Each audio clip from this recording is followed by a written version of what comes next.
سر فرت لوگوں میں سے ایک لوگ امام سہل بن عبداللہ تستری امام ابو داؤد کے پاس جا کر کہہ رہے ہیں کہ تم جو حدیث جس زبان سے بیان کرتے ہو وہ زبان باہر نکالو.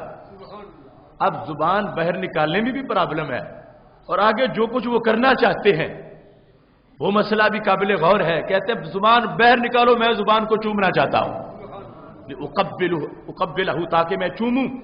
تو امام ابو داؤد کیا کرتے تھے, اپنی زبان باہر نکال دیتے تھے.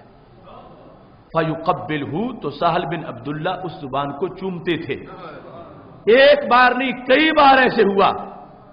سہل بن عبداللہ امام ابو داؤد کے پاس آتے ہیں, انہیں کہتے ہیں اپنی زبان باہر نکالو, میں تمہاری زبان کو چومنا چاہتا ہوں. کیوں چومنا چاہتا ہوں؟ پر اس زبان حدیث کے بیان میں یہ مصروف رہتی ہے, مجھے اس زبان سے پیار بڑا ہے. اب امام ابو داؤد جیسا محدث کہہ سکتا تھا سہل بن عبداللہ کوئی بات کرنے والی کرو, یوں زبانیں چمانے کا تو کوئی آیت میں ذکر ہی نہیں ہے, حدیث میں آئی ہی نہیں ہے, کوئی صحابہ سے ثابت ہی نہیں ہے, تم کیا مجھے کہتے ہو اور کیوں ایسا کرتے ہو؟ ایک بار نہیں بار بار آ کے انہوں نے درخواست کی. امام ابو داؤد نے زبان باہر نکالی, مجمع میں بیٹھے لوگوں نے دیکھا سہل بن عبداللہ نے زبان چومی اور واضح کیا پر یہ میری محبت کا تقاضا تھا, شریعت کے خلاف نہیں ہے. جن کے ذکر میں برکت ہے تو جو زبان ذکر کرے اس میں بھی کتنی برکت ہوگی, اس کے چومنے میں کتنی برکت ہوگی. تو یہ امت کا مسلسل عقیدہ اور صحاح ستہ کے مصنفین کا عقیدہ اور حدیث پہچانے والے اماموں کا عقیدہ, اگر یہ بدعت ہے تو پھر سارے امام معاذاللہ بدعتی بن جائیں گے اور بدعتی کی حدیث منظور نہیں ہوتی. پھر امت کے پاس ذخیرہ حدیث ہی نہیں بچے گا. پھر نیا کوئی بخاری ڈھونڈو, نیا کوئی مسلم ڈھونڈو, نیا کوئی ابو داؤد ڈھونڈو, یہ سارے جتنے ہیں یہ تو ہمارے عقیدے پر ہیں. تو اس واسطے ماننا پڑے گا میلاد رسول صلی اللہ علیہ وسلم پر جو چہرے پھول پھول ہیں تو یہ ہم نے گھڑی ہوئی باتیں نہیں کی, ساری پڑی ہوئی باتیں کی ہیں. امام مالک خوشبوئیں لگا کے بیٹھے ہیں حدیث پڑھانے کے لیے, پگڑا باندھ کے تخت پہ بیٹھے ہیں نئے کپڑے پہن کے. امام بخاری 2 رکعتیں پڑھ رہے ہیں حدیث لکھنے کے لیے. ادھر نجاشی سرکار کا خط آتا ہے تو اٹھ کے کھڑے ہو جاتے ہیں, ماتھے پہ لگاتے ہیں, پھر زمین پہ بیٹھ جاتے ہیں. یہ سارا برکتوں والا جو مسلک آیا ہے تو رب ذوالجلال کے فضل سے اس کی وراثت اللہ نے اہل سنت و جماعت کو عطا فرمائی ہے. اس سلسلہ میں آج ہمارے پاس اس کا جو رد عمل کے مقابلے میں ہمارا عمل ہے. لوگوں نے ہر محبت کو بدعت قرار دے دیا اور اس پر فتوے لگانے شروع ہو گئے, جبکہ ادھر بطحہ میں صورتحال کیا تھی. میرے نبی علیہ الصلوۃ والسلام وضو فرما رہے تھے, بخاری شریف میں موجود ہے. تو پانی لگا ہاتھوں سے, ٹچ ہو کے نیچے گرنے لگا. صحابہ نے نیچے ہاتھ کر لیے. پانی تھا تھوڑا, ہاتھ تھے زیادہ. اب لینے والے ہزاروں اور پانی تھوڑا ہے. پہلے نمبر پر تو یہ ہے کہ نبی علیہ السلام سے بڑھ کے توحید کا محافظ کون ہو سکتا ہے؟ تو آپ کو پتا ہے کہ یہ پانی کیوں لے رہے ہیں. پوچھا بھی تھا ایک موقع پر کہ صحابہ مجبوری کیا ہے؟ ما یحملکم علی ھذا, میں وضو کرنے لگتا ہوں سارے ہی آ جاتے ہو, مجبوری کیا ہے, ایسا کیوں کرتے ہو؟ جانتے ہوئے بھی پوچھا اس لیے تھا تاکہ کل اس کو کوئی ماں صحابہ کی محبت نہ کہے, رسالت کا قانون بھی کہے. ما یحملکم علی ھذا, کیوں ایسا کرتے ہو؟ تو صحابہ کرام علیہم رضوان نے جو جواب دیا بخاری میں موجود ہے, فرمایا حب اللہ ورسولی, ہمیں محبوب آپ کی محبت بھی مجبور کرتی ہے, رب کی محبت بھی مجبور کرتی ہے. وضو سرکار کر رہے ہیں, محبت رب کی ہے, رب کی محبت ہمیں مجبور کرتی ہے کہ ہم آپ کے پانی کو نیچے نہ گرنے دیں, پانی لیں. آج لوگ کہتے ہیں سدے ذرائع کی وجہ سے ہر چیز حرام ہو گئی ہے کہ اب شرک نہیں, آگے بن جائے گا شرک, تو ابھی سے اس چیز کو ختم کر دو, اب شرک نہیں ہو سکتا, کبھی وہاں شرک بن جائے. کہتے ہیں سدے ذرائع کی وجہ سے قبریں مٹا دو, سدے ذرائع کی وجہ سے جو متبرک مقامات ہیں گرا دو, سدے ذرائع کی وجہ سے آثار رسول صلی اللہ علیہ وسلم کو ختم کر دو. سدے ذرائع تاکہ ذریعہ شرک کا نہ بن جائے معاذ اللہ. تو سرکار کو پتہ نہیں تھا کہ یہ ہاتھ پہ جو پانی گر رہا ہے ان کے دلوں میں کیا بات ہے میرے بارے میں. تو سرکار دو عالم صلی اللہ علیہ وسلم نے کیوں نہیں ہٹایا پیچھے, ہٹ جاؤ صحابہ مجھ سے پیچھے, آگے اسی وجہ سے جا کے شرک شروع ہو جائیں گے. ہرگز نبی علیہ الصلوۃ والسلام نے ایسا نہیں کہا جیسے آج کسی آنے والے طوفان کا ڈراوا دے کر نا خدا نے مجھے ساحل پہ ڈبونا چاہا، کہتا ہے چونکہ آگے طوفان آ رہا ہے لہذا یہیں ڈوب جاؤ، آگے جانے کی ضرورت نہیں ہے۔ یہ دوسروں کا مسلک ہے دین پھیلانے کا۔ نا خدا نے مجھے ساحل پہ ڈبونا چاہا کہ چونکہ آگے طوفان بڑے ہیں، آگے جا کے جو ڈوبنا ہے یہی خود ہی ڈوب جاؤ، ایسا امت کو ڈبو رہے ہیں۔ لیکن ادھر میرے نبی علیہ الصلوۃ والسلام نے جب پوچھا کیوں کرتے ہو ایسا، فرمایا تمہاری محبت ہے محبوب، اللہ کی محبت ہے تو اس لیے ہم کرتے ہیں۔ تو نبی علیہ السلام نے اس کو مسترد نہیں کیا، ہاں یہ فرمایا اور بھی ہے کام، پڑوسیوں سے حسن سلوک بھی کرو، دیگر کام بھی کرو، یہ بھی ہے کام۔ اب آگے ہوا کیا، حدیث بتا میں یہ لکھا ہے کہ جب بہت سے لوگ وضو والا پانی نہ لے سکے، کہ قطرے اتنے نہیں تھے کہ ہزاروں میں آئے، پانی ویسے بھی تھوڑا ہے، سرکار احتیاط سے استعمال کرتے ہیں، اور وضو ہو گیا ہے، پانی ہر ایک کو نہیں ملا، تو جن کو نہیں ملا انہوں نے اپنا من کیسے راضی کیا؟ ہیں صحابہ، ہیں صفہ والے، کوئی ملنگ ہے نہیں، ان کو لذت کیسے ان کی برقرار، ان کی پیاس کیسے بجھی؟ بخاری میں ہے من لم یصب اخذ من بلل ید صاحبہ، کہ جسے کوئی قطرہ نہیں ملا اس نے اپنے دوست کے ہاتھ پہ ہاتھ رگڑا۔ اخذ پکڑا، من بلل، بلل کہتے ہیں تری کو، بلل ید صاحبہ، کہ چلو مجھے نہیں ملا، میرے ایک دوست کے ہاتھ پہ قطرہ گلا تو میں وہیں اپنا ہاتھ رگڑ لیتا ہوں۔ اب یہ صفہ والے جو ہاتھوں پہ ہاتھ رگڑ رہے ہیں تو یہ کس کے عقیدے کو رگڑ رہے ہیں؟ ہاتھوں پہ ہاتھ رگڑ کے صفہ والے توہم پرست نہیں ہیں، حق پرست ہیں، توحید تو پھیلائی انہوں نے ہے، وہ نہ ہوتے تو ہم تک چاندنی کیسے آتی؟ درمیان میں نبی علیہ الصلوۃ والسلام سے لے کے آگے پہنچایا تو انہوں نے ہے، اور عقیدہ ان کا کیا ہے کہ پہلے پانی تھا عام، نبی علیہ السلام کے بدن سے لگا تو بن گیا خاص، اب جس ہاتھ پہ لگا پہلے تھا عام، اب اس پانی سے وہ ہاتھ بھی بن گیا خاص۔ اس ہاتھ کو جب صحابہ ہاتھ لگا رہے تھے تو نظریہ اس وقت ان کا کیا تھا؟ یہ کوئی 15ویں صدی کا پیداوار نہیں، یہ تو صحابہ کے ہاتھوں کے اوپر نظر آنے والا نظریہ ہے۔ من لم یصب منہ، جسے نہیں ملا پانی، اخذا پکڑا اس نے، من بلل ید صاحبہ، جو دوست کے ہاتھ کی تری تھی اس پر ہاتھ رگڑ کے اس نے کہا تیرے پہ تو برکت آ گئی، اب میرے ہاتھ میں بھی برکت آ جائے گی۔ تو انہوں نے کیا بتایا؟ جو کہتے ہمارے ہاتھ ان ہاتھوں جیسے ہیں، صحابہ کہہ رہے ہیں نہیں نہیں، ان ہاتھوں کا پانی جس کو لگ جائے تمہارے اس ہاتھ جیسے بھی نہیں ہے۔ اس ہاتھ پہ ہاتھ لگا کر صحابہ کرام علیہم رضوان بھی تو میلاد منا رہے تھے اور دنیا کو بتا رہے تھے کہ سید عالم نور مجسم شفیع معظم صلی اللہ علیہ وسلم کا پیکر پر نور ایسا ہے کہ اس سے پانی لگتا ہے، نسبت سے اس کو عظمت مل جاتی ہے، اور آگے ہاتھ کسی کا عام تھا لیکن سرکار کے ہاتھ سے لگا ہوا پانی اس پہ گرا ہے، اب دوسروں نے اسے بھی عظیم سمجھنا ہے، اس کی طرف بھی جانا ہے۔ تو جو صحابہ کرام علیہم رضوان سے نظریہ چلا، اب ایک ایک ادا کے اندر خوشی ہے، اب جس کو پانی ملا ہے وہ خوش ہے۔ سرکار کے ہاتھ کا پانی تو جسے کائنات کو خود جس دن سرکار ملے ہیں تو وہ کتنی بڑی خوشی ہوگی۔ جسے ایک قطرہ ان کے ہاتھ کا مل گیا وہ خوش ہے کہ سرکار دو عالم صلی اللہ علیہ وسلم کے ہاتھ سے لگا ہوا پانی ملا ہے۔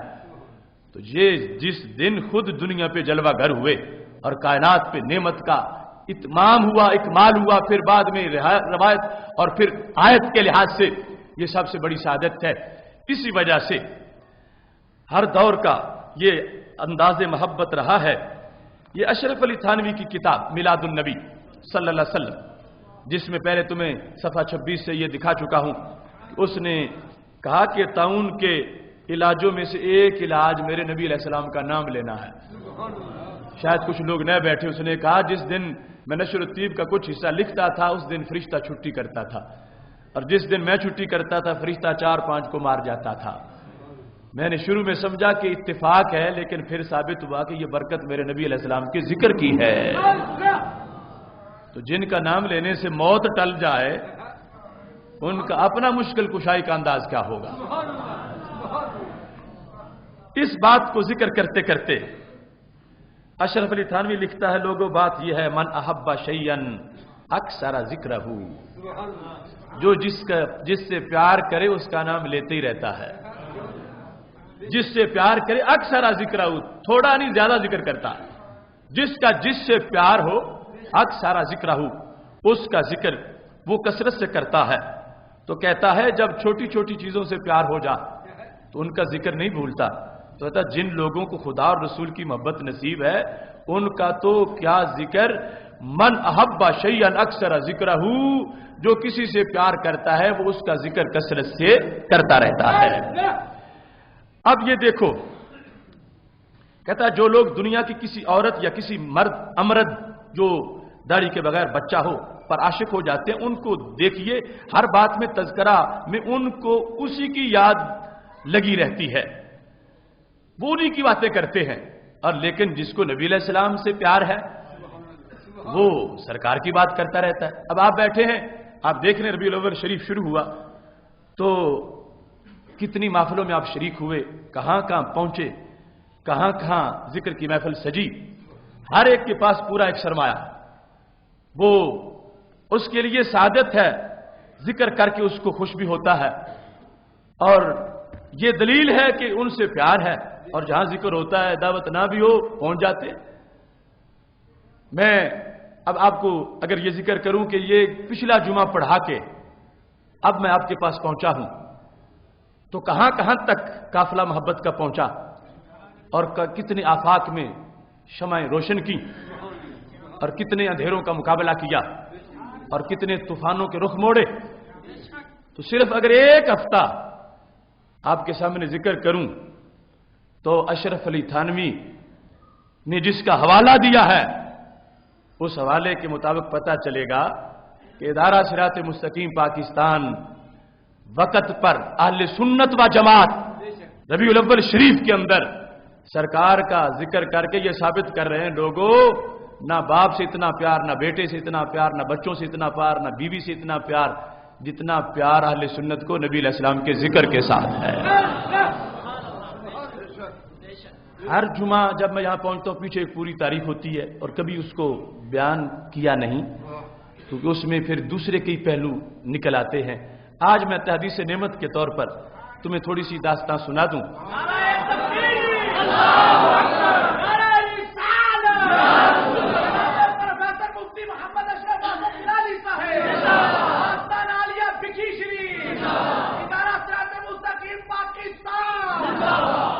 پچھلا جمعہ پڑھا کے سب سے پہلے حاجی محمد حسین صاحب کی مسجد میں عیدوں کی عید کی موضوع پہ خطاب کیا، اور وہاں سے گکھڑ میں جو ہمارے 40 روزہ پروگراموں کا مرکزی پروگرام تھا، گکھڑ ادارہ صراط مستقیم بڑا اللہ کے فضل سے متحرک ہے، محمد قاسم ڈار صاحب دیگر دوست بیٹھے ہیں، وہاں پر بھرپور خطاب ہوا اور یہ ثابت کیا گیا کہ جو صفہ والوں کا مزاج تھا وہی اہل سنت کا مزاج ہے.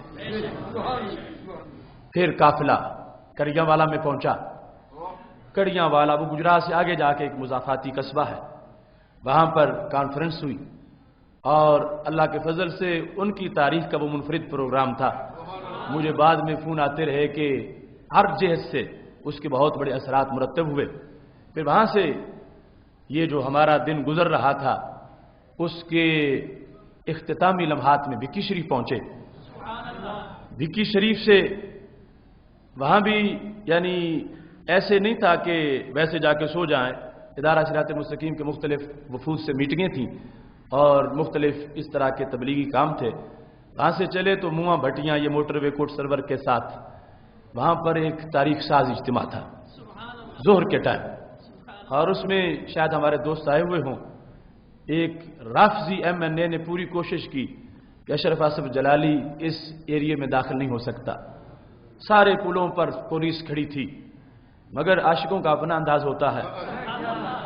میری گاڑی اور پورا جلوس روکنے کے لیے پولیس ناکے لگا کے کھڑی تھی، مگر میں چھوٹی سی گاڑی میں بیٹھ کے مجمع میں داخل ہو چکا تھا. اصل میں وہاں خلافت راشدہ کانفرنس ہوئی تھی ربیع الاول کے شروع میں، اور اس کے اثرات ان لوگوں کے بقول یہ تھے کہ ادھے رافضی آدھے پورے پنڈی بھٹیاں کے پھر سنی بن گئے ہیں.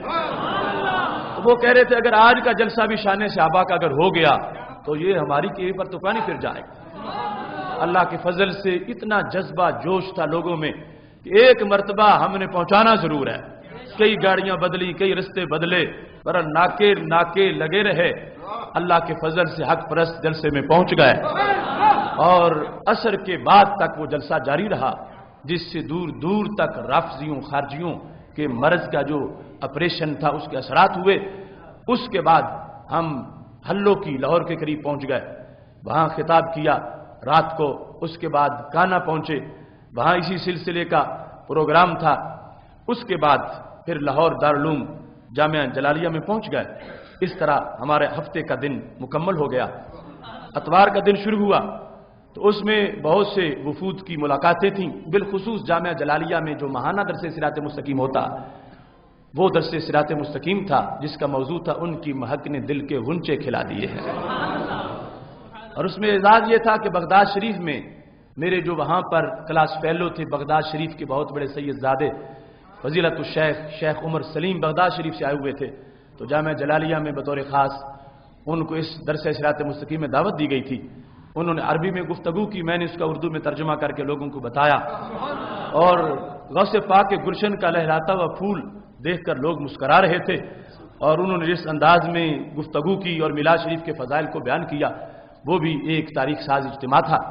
اس کے بعد لاہور چڑیا گھر کے قریب ہمارا بہت بڑا اجتماع تھا, وہاں اس رات کو خطاب ہوا. اور پھر صبح سویرے ہم اپنے طویل دورے پر لاہور سے نکلے اور اللہ کے فضل سے زور کے بعد لئیے جا کر ایک کانفرنس سے خطاب کیا. مغرب کے بعد رکن آباد میں خطاب کیا. عشاء کے بعد چوک اعظم میں ایک تاریخ ساز مقام مصطفیٰ صلی اللہ علیہ وسلم کانفرنس سے خطاب کیا. اور پھر رات کے آخری حصے میں بھکر پہنچے اور پھر جا کر منگل والے دن صبح بھکر میں ایک سکول کی گراؤنڈ میں خطاب کیا. اور زور کے بعد دریا خان میں تاریخی مقام مصطفیٰ صلی اللہ علیہ وسلم کانفرنس, جس میں پورا ضلع اکٹھا کیا گیا تھا ادارہ صراط مستقیم کی دعوت پر, وہ ہزاروں کا اجتماع تھا, اس میں خطاب ہوا. اور اس عصر کا ٹائم ہو گیا, پھر چلے اور جا کر ڈیرہ غازی خان میں عشاء کے بعد, ڈیرہ غازی خان کے ایک بہت بڑے چوک میں نور سے ظہور تک یہ اجتماع کا پروگرام تھا, موضوع تھا. اور رافضیت کی بیماری کے لحاظ سے بھی وہاں پر شان صحابہ پر بھی گفتگو تھی. یہ ڈیرہ غازی خان میں پروگرام ہوا. اور اب وہاں سے جب صبح چلے تو یہ بدھ کا دن تھا, اور تونسا شریف کی جو ہمارے لیے بستی ہے, مشائخ چشت کا اور ہمارا اہل سنت کا بہت بڑا مرکز ہے, پیر پٹھان کا دیس ہے. تو زور کے بعد یعنی تونسا شریف یعنی تمام گرد و نواح کے علاقوں کا یہ تونسا شریف ادارہ صراط مستقیم کی یونٹ کے زیر تمام پروگرام تھا, اور ہزارہ لوگ اس میں شریک تھے. تقریباً عصر تک وہ پروگرام جاری رہا. اور وہاں سے ہم چلے تو پھر بھاولپور سے آگے منڈی یزمان رات کا اجتماع تھا. اور اللہ کے فضل سے تقریباً 11 بجے رات کو منڈی یزمان میں پہنچے تو ہزاروں عاشق وہاں پر منتظر تھے, اور منڈی یزمان میں رات کو اجتماع کیا.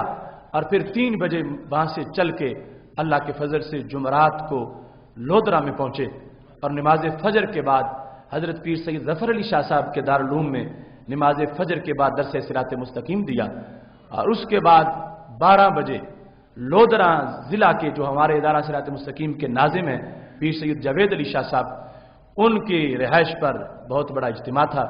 وہاں سے فارغ ہوتے گئے تو پھر جلوس کی شکل میں لائل پور قصبہ کہروڑ پکا سے آگے جگہ ہے, وہاں ادارہ صراط مستقیم لودرا کے جو مرکزی امیر ہیں پیر سید خورشید شاہ صاحب, ان کے والد محترم کا چیلم بھی تھا, میلاد کا جلسہ بھی تھا, ہزاروں لوگوں کا اجتماع تھا. وہاں عصر تک خطاب کیا. اور پھر رات کو جو رات گزری کہروڑ پکا میں ضلع لودرا کا تحفظ ناموس رسالت سیمینار تھا. کہروڑ پکا جامع غوثیہ بڑی تاریخی جلسہ گاہ اس میں ہے, بہت بڑا دارالعلوم ہے. سارا دن حکومت تنگ کر رہی تھی چونکہ وہ ایک اور موذی مر چکا تھا, تو اس کی وجہ سے تحفظ ناموس رسالت کے نام سے ہی بہت الرجک ہو گئے ہیں. بار بار اس پروگرام کے لحاظ سے دباؤ ڈالا جا رہا تھا, مگر ادارہ صراط مستقیم کے نوجوانوں نے استقامت کا مظاہرہ کیا اور اللہ کے فضل سے ہزارہ لوگ اس سیمینار میں شریک ہوئے. اور غازی ممتاز حسین قادری کا پیغام اس پورے دورے میں ہر جگہ ہم نے پہنچایا. اور یہ اجتماع بھی بڑا تاریخ ساز اجتماع تھا. تحفظ ناموس رسالت سیمینار جو ادارہ صراط مستقیم لودرا کیروڑ پکا کے زیر اہتمام ہوا، اس میں بھی اپنا مشن، اپنا پیغام اور اظہار محبت کرنے کے بعد صبح 6:30 بجے ہم لاہور پہنچے، اور اللہ کے فضل سے اب مدینہ البشیر میں گفتگو کرنے کے بعد تمہارے سامنے موجود ہوں۔ تو یہ ایک ہفتہ ہے، اللہ تبارک و تعالی رسول اللہ صلی اللہ علیہ وسلم کے ذکر کی برکت سے خود ہی توفیق دیتا ہے۔ منڈی جزمان سے چل کے لاہور پہنچنے پر ویسے ہی انسان اس کے ہوش ٹھکانے نہیں رہتے، اور اتنا مسلسل سفر اور ہر جگہ اتنی رکاوٹوں کے باوجود اور حکومتوں سے ٹکر کے باوجود پیغام حق کو پھیلا کر صحیح سلامت پھر تمہارے پاس پہنچ جانا، یہ ذکر کی برکت ہے جو ہر وقت میری زبان پہ رہتا ہے۔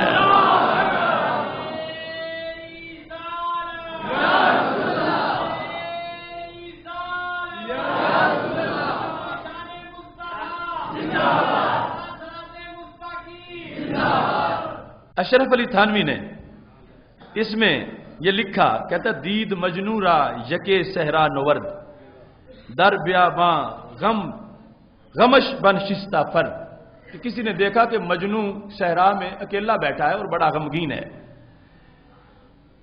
ریگ کاغذ بود و انگشتاں قلم می نمودے بہر کس نامہ رقم، کاغذ کا ریت کا کاغذ تھا اور انگلی کا قلم تھا، تو مجنو بیٹھ کے کسی کے نام خط لکھ رہا تھا، ریگستان میں بیٹھا تھا۔ تو یہ اصل میں شعر مولانا روم کے ہیں جو اشرف علی تھانوی نے لکھے ہیں، ریگ کاغذ بود و انگشتاں قلم، ریت کاغذ تھی اور انگلی کا قلم تھا، می نمودے بہر کس نامہ رقم، لگتا تھا کہ مجنو کسی کے نام خط لکھ رہا ہے۔ گفت اے مجنو شیدا چیزتیں می نویسی نامہ بہرے کیستیں، کسی نے پوچھا مجنو کس کے شوق میں بیٹھے ہو، یہ خط کسے لکھ رہے ہو؟ گفت مشق نام لیلا می کنم، گفت مشق نام لیلا می کنم خاطر خود را تسلی می دہم، اس نے کہا خط کسی کے نام نہیں لکھ رہا، بس صرف لیلا کے نام کی مشق کر رہا ہوں، لیلا کے نام کی مشق کر رہا ہوں، انگلی سے ریت پر اس کا نام لکھ کے میں لیلا کے نام کی مشق کر رہا ہوں۔ کیوں کر رہا ہوں؟ خاطر خود را تسلی می دہم، بس اپنے دل کو مطمئن کر رہا ہوں، نام اس کا لے کے وہ نظر مجھے نہیں آتی، میں نام اس کا لے کے اپنے دل کو مطمئن کرتا ہوں، اور لکھ لکھ کے نام ریت پر انگلی سے میں اس کے نام کی مشق کر کے اپنے دل کو مطمئن کرتا ہوں۔ اشرف علی تھانوی نے لکھا کچھ لیلا کا نام لکھتے ہیں اور کچھ مدینے والے کا ذکر کرتے ہیں۔ وہ بیٹھا کہتا محبت نے مجبور کیا کہ ریت پر انگلی سے نام لیلا کا لکھتا ہے، محبت کے ہاتھوں مجبور ہے، کہتا ہے بھیجنا خط نہیں کسی کو، بس خاطر خود را تسلی می دہم، اپنے دل کو تسلی دینا چاہتا ہوں نام لکھ لکھ کے۔ تو کیوں سنی پہ لوگ اعتراض کرتے ہیں؟ جن کا کلمہ پڑھا اور دیکھے بغیر مانا، دیکھ بھی نہ سکے تو نام لینے پہ بھی لوگ پابندی لگاتا چاہتے ہیں، نہ دیکھ سکے نہ بات ہوئی نہ ملاقات ہوئی، نہ دیکھ سکیں اور نہ میلاد منائیں تو پھر ایمان کیسے بچائیں؟ محبت ہو تو اس نے کوئی نہ کوئی روپ تو اختیار کرنا ہی ہوتا ہے۔ اشرف علی تھانوی نے کہا یہ ذکر محبوب علیہ الصلوۃ والسلام میں جو محفلیں سجتی ہیں ان پر اعتراض نہیں کرنا چاہیے، اس واسطے کہ ادھر مجنو ہے وہ لیلا کا نام لے رہا ہے، اور ادھر یہ ہے انداز کہ جس میں سید عالم نور مجسم شفیع معظم صلی اللہ علیہ وسلم کے عاشق بار بار ان کا ذکر کرتے ہیں اور اپنے دل کو حوصلہ دے رہے ہیں، تسلی دے رہے ہیں، کوئی نہیں وہ خود نظر نہیں آ رہے، آنکھ ان کی ہماری طرف ہی ہے۔ عربی کی کتاب المستصفی اس میں یہ لکھا ہے، عربی میں چونکہ یہ مجنون ویسے بدنام بہت ہو گیا، اس کی شانیں بھی بڑی لوگوں نے بیان کی اور حضرت مجنون ان کا ذکر کیا، اور بڑا یعنی اقدمین میں سے ہے، کوئی بعد والا نہیں ہے۔ عربی میں اس کا تذکرہ اس مستصفی کے اندر موجود ہے۔ تو عربی میں اس کے شعر ہیں، کہتے امر علی الدیار دیار لیلا اقبل ذل جدار وذل جدارا وما تلك الدیار شغفن قلبی ولكن حب من سکن الدیارا، امام غزالی نے مستصفیٰ میں مجنوں کے یہ شعر لکھے ہیں، کہنے لگے وہ گزر رہا تھا لیلا کے شہر سے اور گلیاں چوم رہا تھا، تو کسی نے کہا کیوں ایسا کر رہا ہے، کچی گلیاں ہیں نا، تو سنگ مرمر لگا ہوا ہے اور تو ان نالیوں کو گلیوں کو چومتا پھر رہا ہے. تو اس نے کہا امر علی الدیار دیار لیلا، میں جب گزرتا ہوں نا لیلا کے شہر سے، اقبل ذل جداری و ذل جدارا، میں کبھی اس دیوار کو چومتا ہوں کبھی اس دیوار کو چومتا ہوں. کیوں چومتا ہوں؟ کہتا وما تلک الدیار شغفن قلبی، میرا دل ان گلیوں نے نہیں کھینچا، ان کے اندر کوئی ذاتی کوئی کمال نہیں ہے جو میں نے چوم رہا ہوں، لیکن حب من سکن الدیارا، میرا دل اس نے نکالا ہے جو کبھی اس شہر میں رہا کرتی تھی، اب نہیں رہتی لیکن کبھی وہ اسی کی رہائشی تھی، اس نے میرا دل نکالا، میں اس وجہ سے اس کو چومتا ہوں. تو میں نے یہ طالب علمی کے زمانہ میں مستصفیٰ میں پڑھا، اس وقت پر اس میں میں نے یہ تقریر کی تھی کہ میلاد مناتے وقت سنی بیٹھ کے جو ذکر کرتا ہے میرے محبوب علیہ السلام کا، کہتا ہے یہ 12 ربیع الاول شریف اور یہ ربیع کا مہینہ ٹھیک ہے، اس میں میرے نبی علیہ السلام اب پیدا نہیں ہوئے لیکن کبھی تو اسی میں ہی پیدا ہوئے تھے.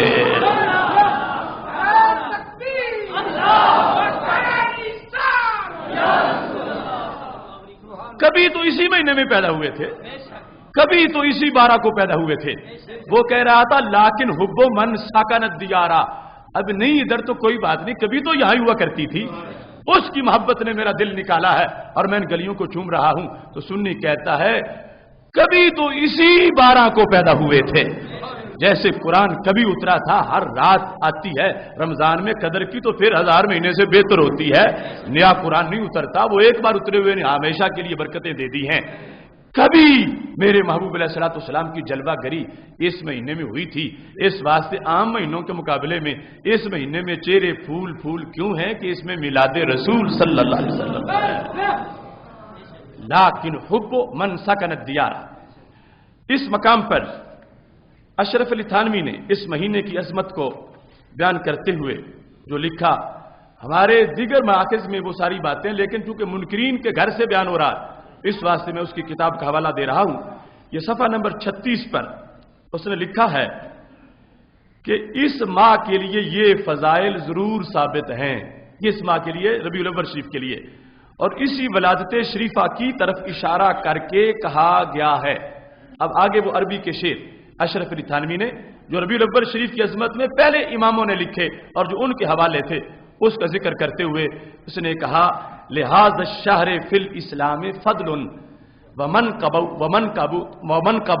تفوق علی الشہور، لہذا الشہر فی الاسلام فضل ومنقبۃ تفوق علی الشہور. ھذا الشہر یعنی ربیع الاول شریف، چونکہ یہ تقریر اس نے یہ کتاب ربیع الاول میں لکھی، نام ہی ہے میلاد النبی صلی اللہ علیہ وسلم، تو کہتا ہے یہ تقریر تھی تھانہ بھون کی جس کی وجہ سے اس کو تھانوی کہا جاتا. لہذا الشہر فی الاسلام فضل ومنقبۃ تفوق علی الشہور، کہ اس مہینے کے لیے سارے مہینوں پر ایک فضیلت ہے، ومنقبۃ اور ایک عظمت ہے، تفوق علی الشہور، شہر کی جمع ہے شہور جس کا معنی ہوتا ہے مہینہ، اس کی فضیلت سارے مہینوں سے زیادہ ہے، اس ربیع الاول شریف کی فضیلت سارے مہینوں سے زیادہ ہے. اس کے بعد کہتا ہے ربیع فی ربیع فی ربیع ونور فوق نور فوق نوری، ربیع فی ربیع فی ربیع، 3 مرتبہ ربیع کا ذکر ہے اور 3 مرتبہ نور کا ذکر ہے. ربیع فی ربیع فی ربیع ونور فوق نور فوق نوری، یہ تینوں چیزیں ذکر کر کے جو اس نے لکھا میں وہ پڑھ کے سنا دیتا ہوں. کہتا ہے اول ربیع سے مراد ہے حضور صلی اللہ علیہ وسلم، ربیع فی ربیع فی ربیع، 3 بار ربیع ہے نا، تو ربیع کا مطلب کیا ہوتا ہے بہار، بہار ہے بہار میں، بہار ہے بہار میں. ربیع فی ربیع فی ربیع، ایک ربیع الاول نہیں، کہتا ہے 3 باریں ہیں، ربیع فی ربیع فی ربیع. اس نے تو ائمہ کا قول ذکر کیا اپنی کتاب میں، ربیع فی ربیع فی ربیع، تو کہتا ہے اول ربیع سے مراد ہے حضور صلی اللہ علیہ وسلم، اور دوسرا ربیع ہے موسم بہار، ربیع فی ربیع، کہ بہار کے موسم میں بہار آئی ہے، بہار کے موسم میں بہار، بہار کے موسم میں نبی علیہ السلام کی ولادت ہوئی، ربیع فی ربیع۔ اس وقت یہ موسم تھا جب سرکار پیدا ہوئے تو بہار تھی، اس لیے کہا ربیع فی ربیع۔ یا کہا جاوے کہ آپ کے پیدا ہونے سے بہار ہو گئی تھی، آپ کے پیدا ہونے سے بہار ہو گئی تھی، یا تو ویسے اتفاق سے موسم بہار تھا، جس طرح اب موسم بہار ہے اور ادھر میلاد شریف بھی ہے۔ کہتا ہے یہ جو کہا نا اماموں نے ربیع فی ربیع کہ بہار آئی بہار میں، یا تو ویسے ہی زمانہ بہار کا تھا تو سرکار کی ولادت ہوئی، یا پھر ویسے زمانہ جو بھی تھا آنے سے بہار آ گئی۔ اچھا جی، چنانچہ اسی سال کو لوگوں نے سنۃ الفتح والابتہاج کہا ہے۔ کہتا ہے مہینے نہیں پورا سال ہی بہار کا تھا۔ سنہ کہتے ہیں سال کو، فتح کہتا ہے کھل جانے کو، ابتہاج کہتے ہیں خوشی کو۔ کہا کہ دنیا اس سال کو، جس سال میرے نبی علیہ السلام پیدا ہوئے، اس سال کا تاریخ میں نام کیا ہے؟ سنۃ الابتہاج، خوشی والا سال، خوشی والا سال، خوشی والا سال۔ اب ایک دن خوشی والا نہیں ماننے دے رہے، وہ کہتے ہیں مہینے نہیں پورا سال خوشی والا ہے۔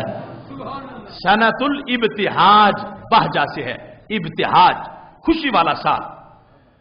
اب دو بہاروں کا ترجمہ کیا، کہا پہلی ربیع سے مراد ہے نبی علیہ السلام کی ذات گرامی، دوسری سے مراد ہے موسم بہار، یا پہلے ہی تھا یا آپ کے آنے سے بن گیا۔ اور تیسری ربیع سے مراد کیا ہے؟ کہتا ہے تیسری ربیع سے مراد ہے مہینہ، ربیع الاول کا مہینہ۔ تین ربیع ہے نا، ربیع فی ربیع فی ربیع۔ پہلی ربیع سے مراد ہے نبی علیہ الصلوۃ والسلام، دوسری سے مراد ہے موسم بہار، تیسری سے مراد ہے مہینہ ربیع کا، مہینہ ربیع کا۔ ربیع فی ربیع فی ربیع، بہار آئی ہے بہار کے موسم میں، بہار کے مہینے میں۔ اب اس کے بعد دوسرا مصرع، زبان ان کی، بات ہماری ہے۔ کہتا ہے بنور فوق نور فوق نوری، تو کہتا ہے دوسرے مصرع میں نور فوق نور سے حضور صلی اللہ علیہ وسلم مراد ہیں، حضور صلی اللہ علیہ وسلم مراد ہے۔ کس سے؟ نور سے، جو پہلا نور ہے، نور فوق نوری کے نور کے اوپر نور ہے، نور کے اوپر نور ہے، تو مراد کون ہے؟ کہتا ہے حضور صلی اللہ علیہ وسلم۔ تو ہم کہیں نور تو ہم پہ فتوے، تو یہ تو تھانہ بھون میں اس نے مجمع میں لوگوں کے سامنے بھی کہا تھا، نور فوق نور فوق نوری، کہ نور سے مراد کیا ہے؟ حضور صلی اللہ علیہ وسلم۔ اس میں یہ ذکر کرنے کے بعد آپ میں انوار مجتمع متزائدہ تھے۔ کہتا صرف ایک نور نہیں، وہاں تو کروڑوں نور اکٹھے تھے، متزائدہ مجتمع، اکٹھے نور تھے وہاں پر۔ تو یہ فضیلت اس ماہ کو حاصل ہے، خواہ وہ فضیلت اس طرح ہو کہ اس ماہ کو پہلے سے فضیلت عطا ہو گئی تھی، اور اس ماہ کے ذی فضیلت ہونے کی وجہ سے حضور کی ولادت شریفہ کے لیے اس کو خاص فرمایا، یا تو سرکار کے آنے سے فضیلت ملی، یا سرکار کے آنے کی وجہ سے پہلے ہی فضیلت دے دی گئی تھی۔ اس مہینے کی کہتا ہے فضیلت بہرحال ہے سارے مہینوں پر، اس مہینے کی سارے مہینوں پر فضیلت ہے، اور وجہ سرکار ہیں، یا تو پہلے آمد سے تیاری کروا دی گئی تھی کہ چونکہ اس مہینے میں آنا اس کو فضیلت دے دو، یا پھر آ گئے تو رب نے فضیلت دے دی، اس واسطے کہ سرکار کے آنے کا زمانہ ہے، یہ وقت، یہ مہینہ عام مہینوں سے زیادہ فضیلت رکھنے والا ہے۔ اب یہاں پر کہتا رہی یہ بات کہ اس کو کیوں فضیلت عطا ہوئی تھی۔ اپنی قوم کو سے پتا تو تھا نا کہ پوچھیں گے تم فضیلتیں بیان کر رہے ہو تو کیوں ہے فضیلت اس مہینے کی؟ بولو، سارے بولو، کس کی فضیلت؟ ربیع الاول کی فضیلت کہا کہ ربیعن فی ربیعن فی ربیعن و نورن فوق نورن فوق نوری، لہذا الشہر فی الاسلام فضل و منقبۃ تفوق علی الشہوری، کہ سارے مہینوں کا یہ سردار ہے، اس سے سب سے بڑی فضیلت حاصل ہے۔ کہتا رہی یہ بات کہ اس کو کیوں فضیلت عطا ہوئی تھی، سو اس کی علت ہم کو معلوم نہیں، خدا تعالیٰ کو اختیار ہے کہ جس چیز کو چاہیں فضیلت عطا فرما دیں۔ اپنی منکر پارٹی کے سامنے دستبردار ہو گیا کہ مجھے بے قصور جانو، یہ رب سے پوچھو اس نے کیوں دی ہوئی ہے، مرضی اس کی ہے، اختیار اس کا ہے، اس نے فضیلت دی ہے، اب ہم اس سے کیسے کہیں کہ تو نے کیوں دی ہے؟ جملہ بڑا قابل غور ہے۔ کہتا ہے کہ رہی یہ بات اس کو کیوں فضیلت عطا ہوئی تھی، تو سو اس کی علت ہم کو معلوم نہیں، خدا تعالیٰ کو اختیار ہے کہ جس چیز کو چاہیں فضیلت عطا فرما دیں۔ فضیلت اس نے دی ہوئی ہے، باقی مرضی اس کی اپنی ہے، وہ مالک الملک ہے، اسے کون کہے کہ تو نے کیوں دی ہے اس کو فضیلت؟ کیوں؟ یہ ہے وہ بات، وہ جو بخاری شریف میں حدیث شریف ہے نا کہ جب رب ذوالجلال نے امتوں کے فیصلے کیے اور یہ ہوا فیصلہ کہ صبح سے دوپہر تک ٹوکری یہودی اٹھائیں گے، ایک ایک قرات اجرت ملے گی، دوپہر سے عصر تک عیسائی اٹھائیں گے، ایک ایک قرات اجرت ملے گی، عصر سے مغرب تک صرف یہ امت اٹھائے گی، یعنی یہ احکام ہمارے پہلے کے مقابلے میں بالکل تھوڑے سے ہیں، اور اجرت دو دو قرات ملے گی، بخاری شریف میں ہے۔ یہود و نصارہ نے ہڑتال کر دی رب کے دربار میں، لگے کام ہم زیادہ کرتے ہیں، تنخواہ یہ زیادہ کیوں لیتے ہیں؟ یہ بخاری شریف میں انہوں نے رب سے جھگڑے کی ہمارے بارے میں، اگر وہ بھی امت ہے ہم بھی امت ہیں، ہم صبح سے دوپہر تک کریں یا دوپہر سے عصر تک کریں تو ہمیں ایک ایک قرات ملے، اور وہ صرف عصر سے مغرب تک کریں تو ان کو دو دو قرات مل جائیں۔ تو اللہ نے فرمایا تم یہ بتاؤ کہ کیا تمہارا جتنا حق بنتا تھا وہ میں نے نہیں دیا؟ تو انہوں نے کہا اللہ اس پر تو اعتراض ہی نہیں، مزدوری ہماری اتنی بنتی تھی، لیکن ہم یہ چاہتے ہیں نا ان سے ہمارے جتنی کروا، ان کو تو کیوں چھوٹ دے رہا ہے؟ ان کی ایک رات 1000 مہینے سے بہتر، ہم قربانی کر کے گوشت رکھیں، آگ جلائے تو پھر قبول ہو، وہ چھری چلائیں، قطرہ ٹپکے گناہ بخشے جائیں، گوشت وہ خود ہی کھا جائیں۔ ان کو عصر سے مغرب تک کا تھوڑا سا کام کیوں تھوڑا بوجھ رکھتا ہے، ان پہ بھی زیادہ رکھا، اگر وہ بھی ہمارے ساتھی ہیں، ہمارے کلیگ ہیں، وہ بھی ایک نبی کی امتی ہیں، ہم بھی امتی ہیں، امتی ہونے میں ہم ایک ہی جیسے ہیں، تو ہمارے جتنے ان سے کروانا، اور پھر ہماری جتنی تنخواہ دے انہیں دو دو قرات کیوں دیتا ہے؟ ایک ایک دے ان کو، ہمیں ہمارا حق ملا ہے، لیکن ہمارا اعتراض یہ ہے دو طرح کا، ایک تو ان سے ہمارے جتنا کام کروا، تنخواہ بھی ہمارے جتنی رکھ۔ اللہ نے فرمایا بک بک بند کر دو، تم مان گئے ہو کہ میں نے تمہارا حق دیا ہے، آگے ذالک فضلی اوتیہ من اشاء، تم میرے ہاں ٹوکری اٹھا کے میری رحمت کے منشی تو نہیں بن گئے کہ اب تم نے بانٹنی ہے، اور اب میرا فضل اپنا ہے، میں جسے چاہوں جتنا عطا کر دوں گا۔ جواب دیکھو نا،